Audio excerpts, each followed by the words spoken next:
Chapter 3. Hayworth.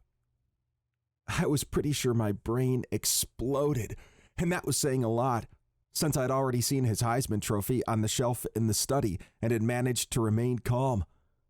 Until he said he liked my show, and I was the perfect man for him. What? Christian's grin was like something out of a fashion magazine, chiseled and perfect. It was making me stupid and hearing impaired. I'm sorry. I'm being inappropriate. I knew you had a sexy voice, but I wasn't prepared for you to also be handsome as hell in person. I tilted my head at him, trying to determine if he was flirting or putting me on. Are you? I wheezed. You're?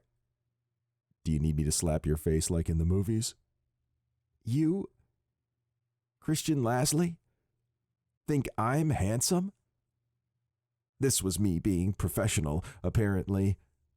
Those are the facts as I relayed them here today, Christian said, imitating a television attorney. This can't be the first you're hearing of your attractiveness. I held up a finger. Give me a second. My brain whirred through a million different thoughts.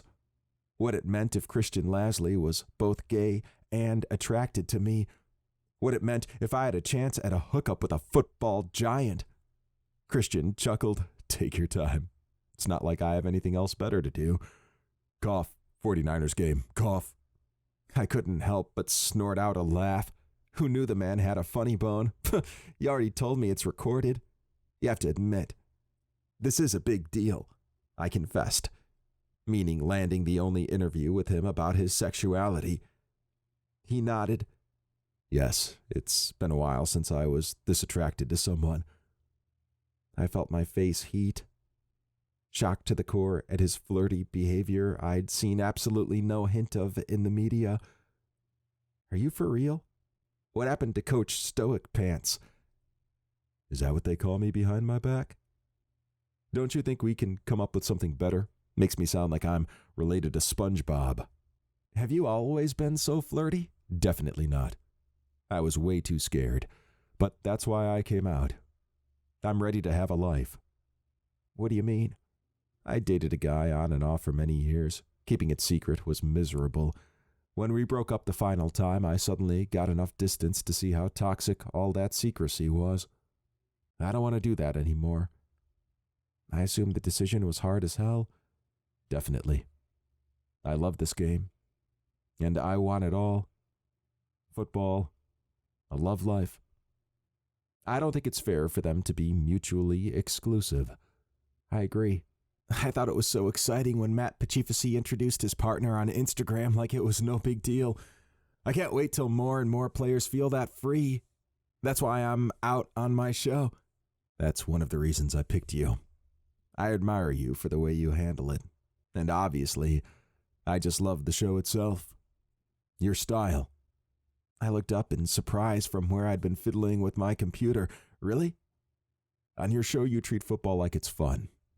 So many of the networks act like it's big business or it's a serious matter to be analyzed like a lab experiment, and they're not wrong. It's nice to see someone remind us of the fun side. And your podcast does that. You also show the heart in the game, when players have heartbreaking misses or triumphant personal victories. I love that. My face heated under his praise. Thank you, I murmured. Wow. That's the nicest thing anyone's ever said about it. We locked eyes for a moment before he shrugged and looked away. What can I say? I'm a nice guy. His discomfort was kind of cute. It was very different from his usual commanding manner on the football field. I guess you are, I said with a smile. On that note, let's get started. After a detailed intro about him, I went right into the topic of his coming out. He explained how he approached his team management and then league management before making the decision to come out during a preseason press conference. Their hopes had been to get the word out early so that by the time the season got underway, media attention would have died down. And has it? I asked. Christian barked out a laugh. You're here, aren't you? Touché, I said with a wink.